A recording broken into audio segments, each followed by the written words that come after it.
guys, and welcome once again to my channel. My name is Oluwayemisi if you're yet to meet me, and yes, some people call me Shante. It's been a hot minute. I'm back again with a new video. In today's video, I'm going to be chit-chatting and telling you guys where I've been, what has been up with me, why I haven't been posting as much as I used to, and I'll also be creating a look with some of the new goodies that I've received over the past few weeks and I haven't been able to do anything with. So if you like to watch today's video, just hear me gist and talk and rant and create this fabulous look right here, just sit back and let's get right into creating this look in this video.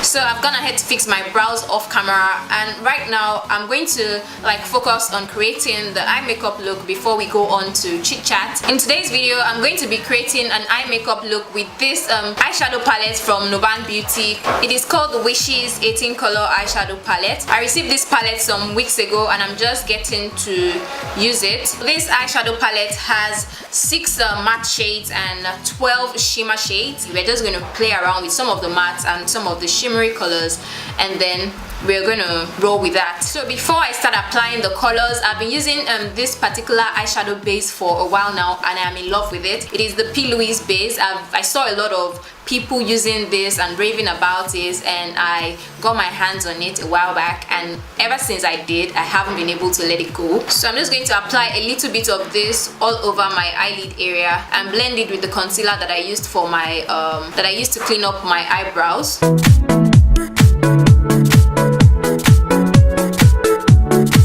So I'm actually tapping the base and not really moving it around. So I've patted this and you can see that the base is a lot lighter than my skin tone, but this is one of the things that is going to help the eyeshadow pigmentation. So don't mind that I look so crazy right now. It's going to be sorted out in a minute. I'm going to be going into this light brown shade to set my brow bone area. And the first color that I'm going to be packing onto my transition space is this burgundish color right here, and I'm going to be using a tight brush to pack this on right here. Wow, that color is really pigmented. Like, I barely even picked on the color. So I'm just going to be packing this all over. Now that we have this situated right here, I'm going to be taking this OAcosmetics blending brush and I'm going to be taking this orangey color here, and what I'm going to be using the orange color to do is to blend out the edges of this color that I have applied first. So I'm just going to gently use that orange to diffuse out the edges of that burgundy color that we used. Just to further blend out the orange color that I applied, I'm going to be using the color that I used to set my brow bone area and just put it right here. This is going to diffuse out the orange as well, and then I'm going back in with that orange. I like that these colors are really pigmented and they are easy to blend. So I'm taking the first brush that I used and I'm just going to, without applying more color, just going to use that to define my crease line and where I'll cut my crease a little bit more.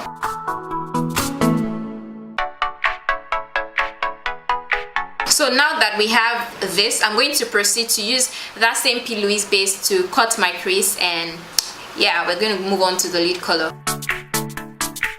I'm going to go back into the eyeshadow palette, and the moment I opened this eyeshadow palette, there were 2 colors that called out my name, that screamed at me, and those are the 2 shimmery colors that I'm going to be using today. This particular shimmery green color and this gold color were the colors that stood out to me, and I'm just going to be using that on my lid area today. I'm going to start by first of all packing this green color on my eyelid area.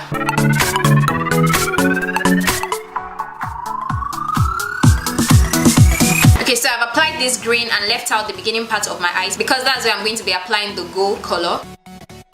I don't know if you can see how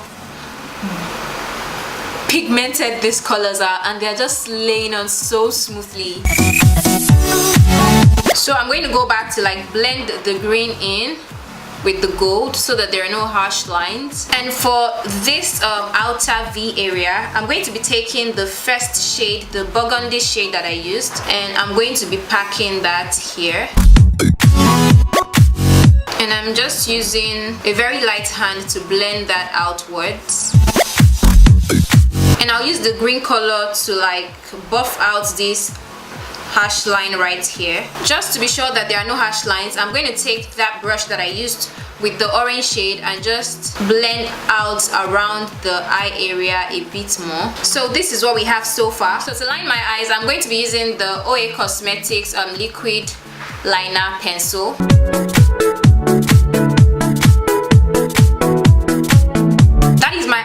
Done. I'm going to be applying my lashes now, and for today the lashes I'm going to be using is also from NubanBeauty, and it is this one right here. It's in the style VIP. So my lashes are glued on right now, and it's time to move on to this other eye, and then we'll be back to chit chat and finish the rest of the makeup look.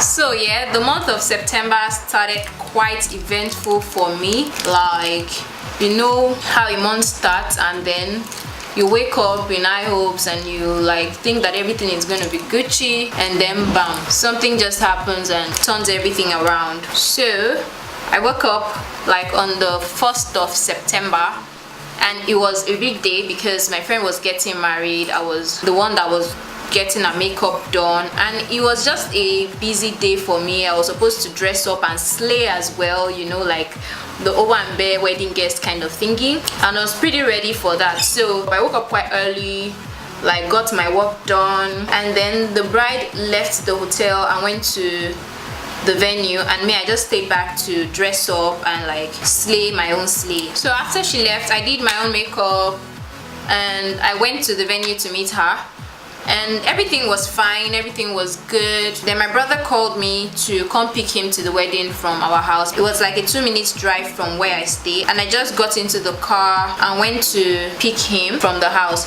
Mind you, like where the car was parked was across the road from where the venue for the wedding was, and what I noticed immediately I parked the car was that the gutter you had to cross to get to the venue, the gutter you had to cross over to cross the road to get to the venue was quite huge. You know how all these Lekki gutters are? They are pretty big.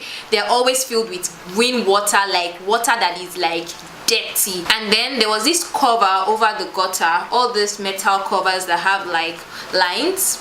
And I realized that, or I noticed the first moment I was going to cross the gutter, that those metal covers weren't done well, because the spaces in between a line of the metal and the other line was wide, like really wide, and I was like carefully just stepping on the gutter and crossing to the venue. I did that like 2 or 3 times. Like I would look at the floor and basically position my leg to fit right on top of the metal cover before crossing, and I felt like I was quite comfortable with the gutter crossing. Like I kind of started feeling like I was being too dramatic crossing that gutter. This gutter, it was so big, and water inside, because like it's raining season already now, so every gutter in Lekki is like full, and it's not a cute size. Like, so on this fateful day, after I'd gone to pick my brother, I'd parked the car and I was quite agitated because at that time I'd just been serving people, doing people's makeup, making sure that everyone was okay. I hadn't gotten the chance to dress up and take my pictures. Even though I'd done my makeup and I had my gele on, I hadn't worn my dress, and I was like wearing bomb shots all over the wedding venue and looking like the house girl that I was anyways. So after myself and my brother got back there to the venue, I just carried my dress that I was just going to the changing room to wear. My brother was locking the door and it was right behind me. This very time I didn't look at the gutter before I crossed over it. I don't know what I was thinking, but I felt like I'd crossed that gutter so many times, and just within a second, my leg went right through those metal stuff and into the gutter. Like it was like a dream. I literally couldn't believe myself. I just saw that I was on the floor, and like when something startles me and happens to me so fast like that, I said the F word or something. I was like, F word. My brother was right behind me and he tried to like lift me up, and he was like, oh yeah, me see you falling. And it was in the public place, like everybody was there. There were so many drivers and everybody was like, oh sorry. And okay, it was fine. I'd fallen down. I wanted to get out. Yeah, one of my legs had gone right into the gutter up to my knee area. I wasn't even wearing heels. I was wearing like bathroom slippers. So I tried to take my leg out and it was stuck. Like it wasn't coming out. This didn't even look serious. Like I'm just like, oh, I'd fallen down, I fucked up. Like okay, let me get out of here and just move on with my life. And my leg wouldn't come out. Like the metal had clamped onto my knee. I tried, I struggled. People rallied around. They poured engine oil, and guess what? Yeah, because of how full this gutter was, my leg was like right inside those green dirty waters. Like I didn't even know what I was thinking. I didn't know what to do. I didn't know what was inside the water, if there were snakes, if there were alligators, if there were anything, because you know that in Lekki when it rains you actually get like all these creatures, all these harmful creatures flowing into the gutters and everything. The water had filled up onto my ankle area. Like that was how deep my leg was in there, and like I was trying so hard to get my leg out and it wasn't coming out. Like I could feel the metal like clamping into my skin and biting at it. Like I could actually, you know when you feel like a knife is cutting you, that was literally what was happening to me. People were around, they tried to lift my leg. My brother was trying so hard, he held on to me from the back. I was trying to lift myself up as well, just to like forcefully get out my leg. Now lie, the leg didn't come out. Like it wasn't coming out. People brought out engine oil from their cars, brake oil, everything. They were pouring it on my leg, trying to let me to, okay, encouraging me to get my leg out. At some point I felt like, man, I was fucked. Like this leg ain't gonna come out. I felt like I started crying, and at some point I was like, crying isn't going to even help me now, so why would I even cry? So I started like calling Jesus and the blood of Jesus, because that was the only thing that made sense to me right there and then. It was as if I was in a trance. I was trying to protect my leg from the water. It was impossible, and my leg had started to swell. After a while I felt like my leg was losing sensation, and at that point I was like, is this how I'm going to lose my legs? Like is this like the end of my leg right here? Because you might not understand exactly what I'm talking about, but guys, my leg was stuck, and it wasn't just stuck. There were metal stuff that were clamping into my leg, and every time I tried to force my leg out, it was like two things were pulling my leg apart, and I felt like I was going to have, my leg was going to cut. Either my leg was going to cut or I was going to have a fracture. So at this point, yeah, my brother that had been carrying me was sweating and sweating because he had to lift me up. I couldn't help myself, and the more like every time his hand slipped, like maybe he was tired and he dropped me, my leg was going in the more, and the more it went in, the more I couldn't bring it out. Like they told me to move the leg forward and backward. Every time I did, it was like I was cutting my leg with the metal, and these were metals that were rusty. They weren't like brand new metals. They were rusty, they were dirty and disgusting. So people kind of like, I mean, they were like, at this time it was like 5-10 minutes after my leg had fallen down, I'd still not be able to come out, and there was a scene, like there were so many people in front of me, everyone saying, oh, try this, try that, get a welder to cut this metal open. The welder didn't come that day because it was a Saturday, and I was just there calling blood of Jesus, and people were like, oh, like I'm even trying, I'm not crying, and I'm a woman. You get, they were trying to encourage me. Then one guy was like, oh, your leg is so swollen, and people were like, don't tell her that her leg is swollen. I'm just like, get my leg out of here. Like after I say get my leg out of here, I'll just be shouting Jesus, blood of Jesus. People brought in like metal sticks and we're trying to like expand the metal.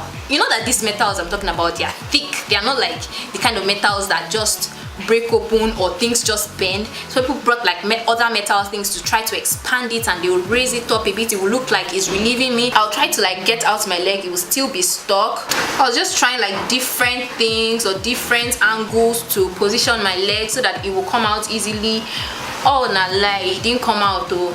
Then somebody at some point brought a very big hammer, like all these industrial hammers, and the person was like, oh, let me try, and I don't know what the person was thinking, but the guy just hit the hammer on the metal and it went back on my leg. So it was like they used this very huge metal that they were supposed to use to help me, and they hit it back back on my knee, and I was like, fuck, like my leg is going to go. Like I know I screamed, and then people like quickly took the whatever from the guy and was like, what was he doing and everything. Like I get it, he was trying to help, but he wasn't thinking about what he was doing. Like it caused me so much pain. After a while, I mean, I'd been here for like 15 minutes. I sat down on the floor at some point. Like I got comfortable because my whole body was aching. Yeah, after that happened, they tried to expand it, and the thing is that some guys like put the hammer in between the metal and they started to stand on it. Like, so as they were standing on it, little by little, I felt like I was getting relief. Tightness of the metal on my legs was reducing a little bit. I'm talking about after 15 minutes or 20 minutes.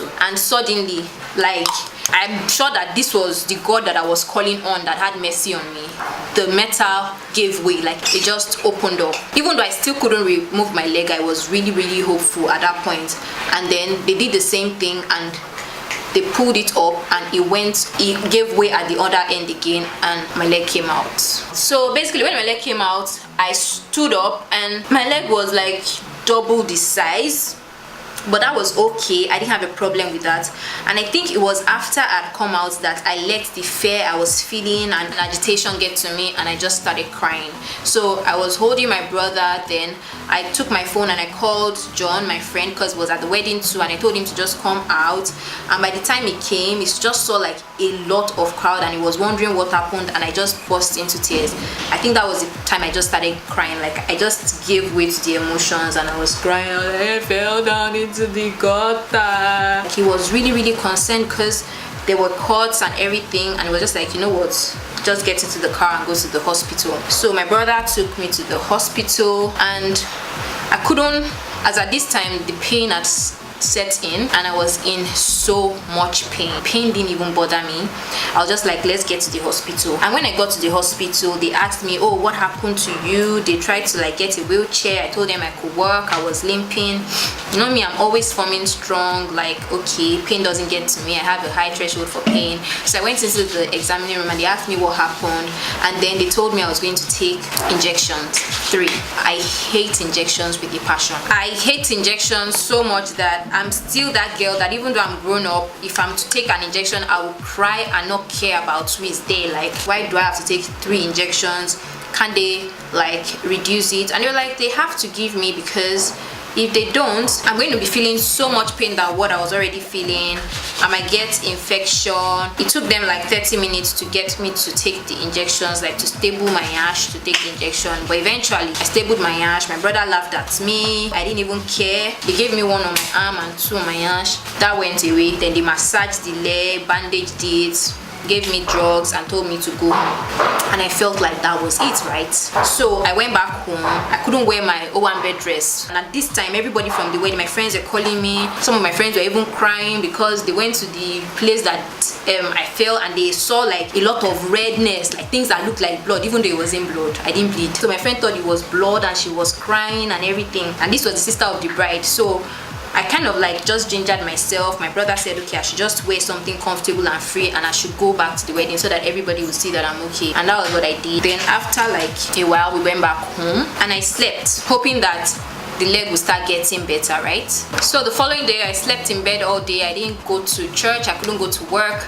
Like for 3 days, I was just in bed trying to move around a little bit. And on the 3rd day, which was on a Wednesday, I thought I was fine to get back to work, even though my leg was still swollen. I mean, like one of my legs was like ×2 or ×3 of the original one, and if you put both legs together, it looked like they were for different persons. So on Wednesday, I did a bit of running around, even drove. I went to see my project supervisor for my MBA, moved around even though I was limping badly. And on Thursday, I think it was Tuesday and Wednesday, I just moved around. I was active. And on Thursday, I was on my feet and I just looked at my legs and I saw that initially it was my knee and my calf that was swollen, but I looked down and I saw that up onto my ankle my leg was swelling, and I panicked. I was like, I'm using all my medications, I'm taking antibiotics, I collected these injections, this thing is supposed to get better, why is it getting worse? I hope there is no infection, I hope something didn't bite my leg while it was inside the water. I panicked and I just laid down and put my leg on the pillow. It kept swelling. It would go down once I didn't use it, and when I got down even to as much as have my bath my whole leg would swell up to my ankle. I'm like, my ankle, nothing was wrong with it, and I was feeling so much pain. Like I was basically living on painkillers and my leg was still swelling. So I went back to the hospital and they gave me other medications, and at this point I literally couldn't do anything. I was just on the bed all the time, like with pillows pumped up under my legs, and I was getting really worried. My parents were worried. My mom even came to Lagos. She stayed with me for like a whole week. Every day she would pray over the leg, she would massage the leg for me. I'll use ice block, I'll do everything, and every time like it was getting better and I just got up to as much as ease myself or have my bath, it would start swelling again. Then I was like, oh, maybe there was a fracture, and then my knee was big and there was a particular place that was hard. Like it was obvious that there was so much blood that clot at that place. It looked like maybe I had a fracture on the leg. I was advised to have an x-ray done, and I did that and everything was fine, and they just told me that my leg would get better. And because I wasn't used to being idle, I was really agitated. Like I didn't like the fact that I couldn't do anything for myself. I couldn't get food by myself. I couldn't do anything. Like I couldn't stand on my feet. Everything, someone had to do it for me, either my mom or my brother or Kenyan. Okay, I didn't talk about the body pains I experienced afterward. Like it was out of this world. Like every part of my body ached me from like the second day of the fall to like 2 weeks after. Every single part. My arms were so heavy to carry, my waist, my back, my head was aching constantly. I didn't know what was going on with my body, and I don't fall sick. Like I'm that girl that hardly ever falls sick, but this time around I don't know what was happening to me. I didn't just understand my body, and I was like, is it just because of this falling down inside gutter that is causing all of this, or maybe there's something else wrong with my body, or maybe the anti-tetanus they gave me did not work? I just wasn't getting it. My joints, I felt like they were getting stiff, and you know that when you feel this kind of way, the wrongest thing for you to do is to consult Google. I did that and I did not like what I saw. It scared me the more, and after like 3 weeks, even though my knee was still swollen, I started getting better. This was like almost the whole of September gone. I couldn't film, I couldn't go out, I wasn't going to work as well. Each day I was getting better, every passing day, and little by little I started going to work again. I stopped raising my legs up, and that is how it has just been getting better and better and better up until today. I still feel a bit of pain here and there on the leg, but it's so much better. There's still a little part that is swollen, but it's getting better as the day goes by. The whole experience just made me realize that this life is really delicate. You can imagine waking up and like having the best plans for things you want to do, and then suddenly something happens and it just turns everything around, and for the next 1 month after, you are not yourself. Like it could have been worse. I think that the best case scenario of falling into that gutter was what happened to me. It could have been worse, but I thank God I didn't have like serious bruises. I didn't have a fracture. It was just soft tissue injuries, and I was so thankful because I had so many people rallying around me and like doing everything to just make me feel better. And it was so good to feel like I wasn't alone, and people were praying for me, calling me, and looking forward to me getting better. And yeah, I'm here now. I don't feel 100% yet, but I feel like 90-something%, and I'm so grateful to God. So that's basically what has been up with me, and that's why I've been like MIA, but I'm back now, and yeah, I won't fall down again. Now every step that I take, I'm going to make sure that I look at the floor. I'm not even going to take anything for granted again, because my body cannot take two of that fall. So right now I'm going to be highlighting my face with the NubanBeauty the Glow Palette highlighter. I'm just going to be using the color Glam and Twilight in that. Very subtle and nice.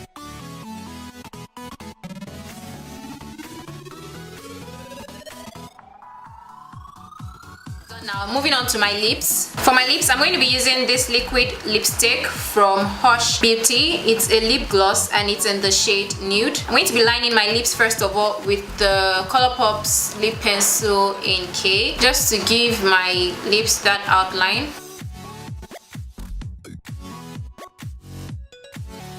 And for blush, I'm going to be using the Nicka-K blush duo. I'm going to be using this color right here.